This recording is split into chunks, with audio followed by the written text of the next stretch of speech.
One of the nice things about being a physician is when somebody comes in and they have a diagnosis and you make the right diagnosis, then you give them some medicine to either make the disease go away or to modify it so that they're not bothered by symptoms. The other part is giving people advice so that they don't get the illness in the first place. That's called preventative medicine. As most of us are 50 and up here, there are some things that we need to worry about over the next 20 years. Those things include cancer, dementia, cardiovascular disease. All right, those are huge. And there are modifiable factors, it turns out, that we can control. If we start now, we can reduce our risk of those things. And that's what I want to talk about. So I'm writing a series of talks, and this is just going to give you the first part where we talk about what can we do for cancer prevention. And on the plane last night from Fort Lauderdale to Detroit, with the thunderstorms, we had to fly through thunderstorms. That was the worst thunderstorm I've ever been in on a plane. And we got up there, and as we're taking off, a few minutes after takeoff, I mean, those thunderstorms are just batting that plane back and forth. And then all of a sudden, the plane dropped 30 to 50 feet, just boom, straight fall. I've never been on a plane where everybody screamed before. And that was a very neat experience. I was like, wow, this is like being in a movie where everybody screamed and strangers were holding hands across the aisle. I was like, wow, I've never seen this before. So that's what happens before you die in a plane crash. And so I'm praying, Lord, do I want to get my neck broken up there, or do I want to be smushed when the seat in front of me comes back this way and crushes me? And I was like, what do I pray for? I don't know which I would prefer. As long as it's quick, Lord, I don't care. But one way or the other, I just want it to be quick. So yeah, but they got control of it. But that was definitely an experience. And I tell you, when that flight ended, everybody was talking about that near miss. I mean, it's like, I think that's the closest that all of us ever came to a plane crash. So very interesting experience. Now, a quick death is very preferable to a slow death. I worked in nursing homes for over 10 years when I first started, and I know what it's like in nursing homes. And one thing that I learned from that experience is I don't want to go to one. I would like a nice quick death, like a plane crash, that's not a bad way to go, over a prolonged chronic illness where you go a piece at a time and somebody else has to change your diapers. I would prefer not to go there. All right. So I want to start, with cancer things. And some of the things regarding cancer prevention are very obvious, and you probably already know. I don't need to talk about cigarette smoke, duh. I mean, you all are mature enough to know that cigarettes increase your risk of cancer, so I'm not even going to cover that. Alcohol, the same thing. Those are known carcinogenic substances, duh. What you may not be aware of is the carcinogens in the normal stuff in the grocery store and in fast food. There are a lot of carcinogens, and one way to avoid some of those carcinogenic substances is to read labels and try to reduce your processed foods as much as possible. Whenever you buy something from a package and you look at the label and there are chemicals you can't pronounce or don't recognize, a lot of those chemicals are pro-inflammatory and therefore tend to be more carcinogenic. Some foods are not carcinogenic by themselves, but when you heat them up, carcinogenic substances are produced. All right? Now, I mentioned before that the 7-country studies that was used to tell everybody that cholesterol was bad for you, stay away from those eggs, stay away from animal fat, was based on corruption and a flawed study, a deeply flawed study. Turns out it was all a lie. Cholesterol, LDL cholesterol, does not raise your risk of heart disease and death the way we thought it did. Okay? It's actually sugar that's more responsible than animal fat. Yeah. When was that found out? That's only within the last couple of years. Really? Yeah. And unfortunately, there are still medical professionals that haven't got the memo yet. All right? Is LDL the one known as bad cholesterol? Well, yes, it is. But LDL is broken up into 5 subfractions. And LDLs 1 and 2 are called large, fluffy LDL, which are not bad for you at all. It's the small, dense LDL. And where does that come from? From sugar. That comes from your triglycerides. Okay, and that's the bad stuff. So anyway, So what happened was after that flawed, corrupt study, the investigators were paid the equivalent of $50,000 to mess around with the study to make it look like animal fat was bad for you. So they coerced McDonald's to stop cooking their French fries in tallow, which is beef fat, and they switched to seed oil. And that's what McDonald's uses today, seed oil. However, the seed oils that they're using, when you cook those seed oils, you produce carcinogens. How much carcinogens? One large fry is equivalent to 22 cigarettes worth of carcinogens. Okay? So yeah, so be careful with regard, if you go to the grocery store, try to do your own cooking and start fresh. If it comes in a package, keep in mind, they want those packages to sit in the store as long as possible, and the preservatives that they're using are often pro-inflammatory and promote carcinogenicity. Has McDonald's faced any accountability for this? No. Anytime you have something that causes your sickness years in advance, you can't prove it because there are so many other factors in the environment, you can't prove it. So this isn't necessarily scientific consensus? Oh yeah, we know it's carcinogenic, but in terms of people are exposed to so many carcinogenic influences, how are you going to prove it was the McDonald's, because there are lots of carcinogens in our environment. But aren't any legislators trying to ban McDonald's? Well, not in the United States, because the food lobby is more powerful than the cigarette lobby. The food lobby is very powerful. And so no. Nobody, just like nobody's going after pharmaceutical industries for all of the violations they donate to political campaigns across the aisle. All right, so nothing's going to be done. Other countries have banned many of these processed foods that are sold here are banned in other countries because it's obvious that they're bad for you. Not in the United States. The food lobby is very, very powerful. It's up to individual people to don't go in there and don't do your grocery shopping at the gas station. Don't buy things in boxes, meals already prepared for you. Those meals have additives to make sure they have long shelf life, but those are many of them have carcinogenic substances. What about canned food? Is that? Look at the label. Look at the label. What's in there? If there's stuff you can't pronounce, don't buy it. All right? So carcinogens. All right, and processed food, big thing. So having said that, let's move on to the next one here. Your sugar levels. All right? Diabetes. We know that diabetes increases your risk of cancer, and if you get a cancer, the cancers tend to be more aggressive in people with diabetes. All right, that's something that, it makes sense logically. With diabetes, you have increased blood sugar. Diabetes is pro-inflammatory. Anytime you have something that's pro-inflammatory, cancer starts with inflammation. So anything that raises inflammation puts you at risk for cancer, okay? And insulin levels go up, and there is an association between increased insulin and cancer. The evidence is most strong in men over women, okay? There is some indication that higher insulin levels result in worse breast cancer outcomes for women, but definitely in men, the higher your insulin, the higher your chance of rapidly growing prostate and prostate cancer. So getting insulin levels down is very important. A lot of doctors, when we do labs, they don't even look at fasting insulin levels, okay?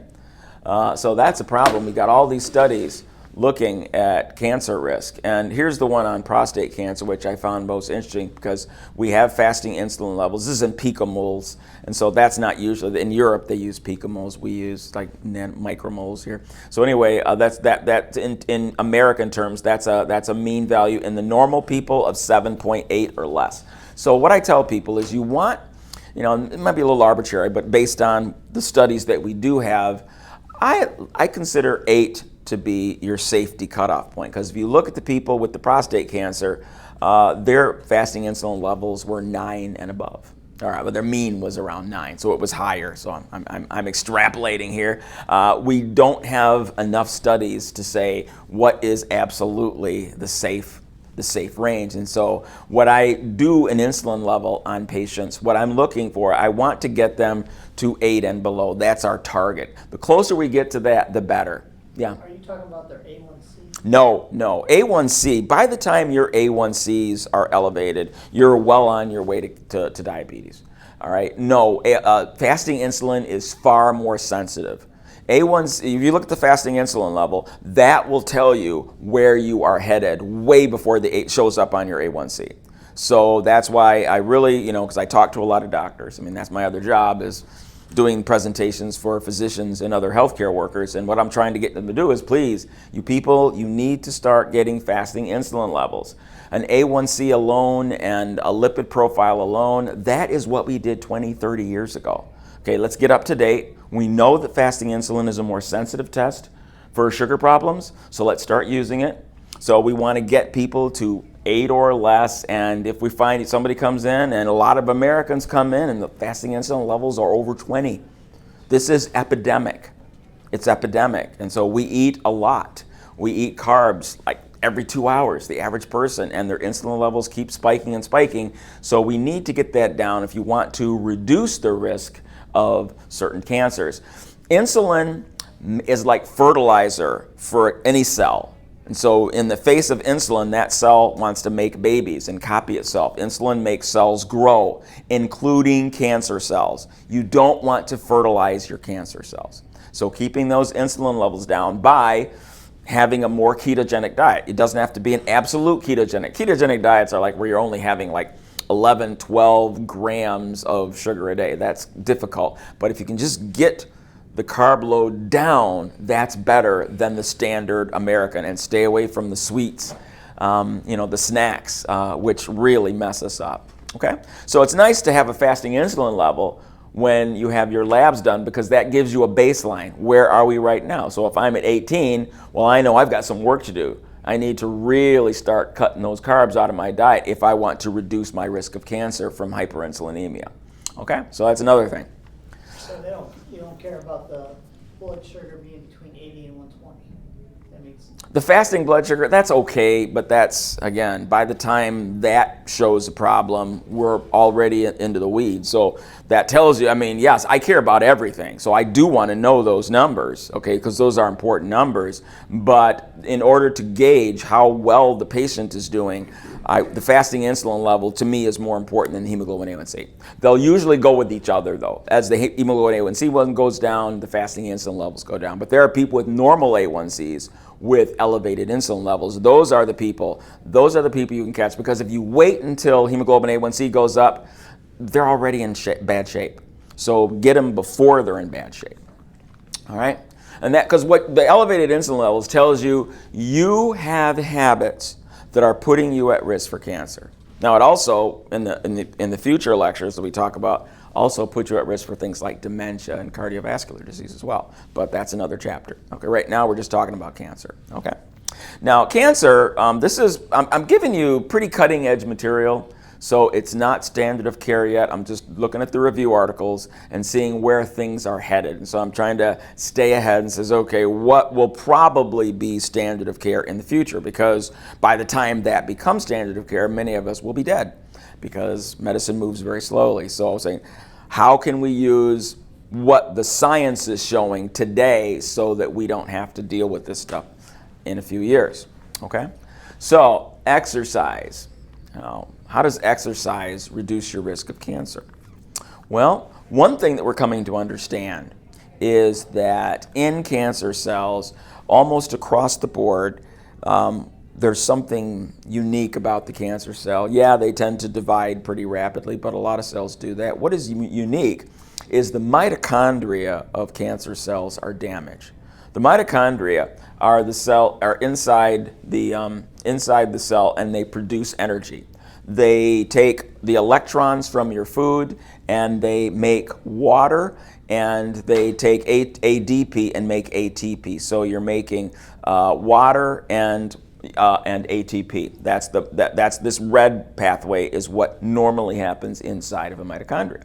ATP is your energy molecule. That's what allows your cells to operate with electricity. It's adenosine triphosphate. Okay. And that happens in the mitochondria. In cancer cells, they have lost this ability, and their mitochondria are going by a different mechanism. They're using fermentation as opposed to oxidative phosphorylation. Okay, so they're burning two fuels, glucose and glutamine. Those are the fuels that they are using. And one of the things that's being shown to be very successful so far is starving the cancer cell of glucose by going on a ketogenic diet and using glutamine poisons. So you poison the glutamine pathway, and it's really been quite effective so far. I mean, it's really interesting. And those drugs are very cheap. So this is a novel way of going after cancer, taking advantage of the fact that cancer has bad mitochondria. Now, what happens when you have bad mitochondria is, what happens is that oxygen is used to make free radicals rather than ATP. And so that's bad. Bad mitochondria are toxic. They're very toxic, okay? Now, in a healthy cell, when it makes ATP, there is 0.4 to 4% of the products will be bad. There's something called reactive oxygen species. ROS. We don't like ROS, okay? Those are bad, because so basically what we want is ATP. So most of what we're producing is ATP and a little bit of reactive oxygen species. But when the mitochondria are sick, what we're getting is this, all reactive oxygen species, which behave like radiation in the cell. So it will damage DNA, it will damage the mitochondria, it will damage the cells, but these are cancer cells. So these cancer cells are just damaging all the neighbors, making it likely that they'll turn into cancer cells. So it's really nasty. We don't want this. We want healthy mitochondria, okay? So in the cancer cell, we've got all these reactive oxygen species, things are going badly. And so when you exercise improves the health of the mitochondria. That's what it does. Exercise improves the health of your mitochondria. When you exercise, you burn ATP. So when you burn ATP, what do you get? ADP, adenosine diphosphate, and AMP, adenosine monophosphate. And what do those do? They increase mitochondrial biogenesis. So you make more mitochondria that are healthy. That healthy mitochondria mean lower risk of cancer. Yeah. Does anaerobic versus aerobic make a difference? You need both. For healthy mitochondria, you really need a balance of both, especially aerobic. But you do need both for optimum stuff, okay? A little bit of both, all right? And it doesn't have to be a whole ton, but there needs to be some. The more sedentary you are, the lower your ATP level, the lower your mitochondria. Your mitochondria are sicker and fewer, and it promotes cancer. Okay, all right. So exercise really, really important here, and it does make a difference. So exercise important. All right. All right. Another thing that's useful, and this is one of the most recent things that I came across, is the importance of catechins. There are many plants that produce catechins.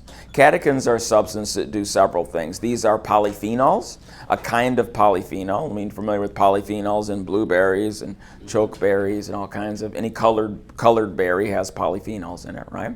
But catechins are specifically helpful because catechins suppress angiogenesis. In other words, we get cancer all the time. Every day, we develop little cancer cells. But our immune system recognizes the cancer cell and stamps it out. Okay? Now, what if our immune system misses one and the cancer cell gets started? Well, it'll stay a tiny microscopic little bubble unless it can pull in a blood supply. So it excretes angiogenic factors so that it can make its own blood supply. Once it has a blood supply, that baby's going to start growing. Okay? Catechins suppress angiogenesis. Catechins suppress the cancer cell's ability to get a blood supply. So how do you get those catechins? It turns out green tea. Green tea is high in catechins. All right? Green tea. And matcha green tea has the highest amount of catechins. It has about 137 times more catechins than regular green tea. Okay, so think matcha tea. 137 times? Yeah. So very, very high in catechins. Okay. Can you OD on the catechins? Yes.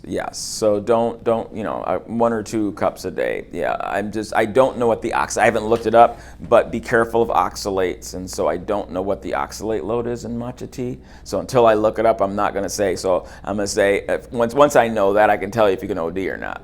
But oxalates, you do need to be careful of. Anytime you're looking at plant sources, that's why I'm not a fan of vegan diets, because vegans are not usually very bright.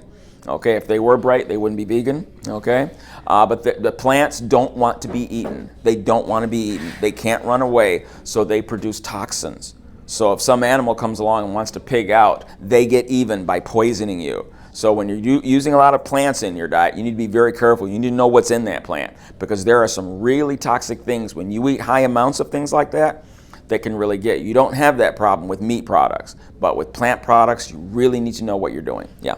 I'm happy to hear you say that if you're right, you won't be a vegan, because I love meat, but why do you say that? Because vegans oftentimes do not know much about protein, and so they think pea protein is the same as meat protein, and they say, oh, I'm getting plenty of protein, and it's peanut protein and pea protein, and it's like, okay, if you don't have a complete protein with it, that goes straight to fat, and you're losing lean muscle mass. In addition, you are eating all these things because it has the label vegetable without knowing what's in those vegetables, and you end up with things like kidney stones because of really high oxalate levels, autoimmune disorders because you're eating foods very high in lectins.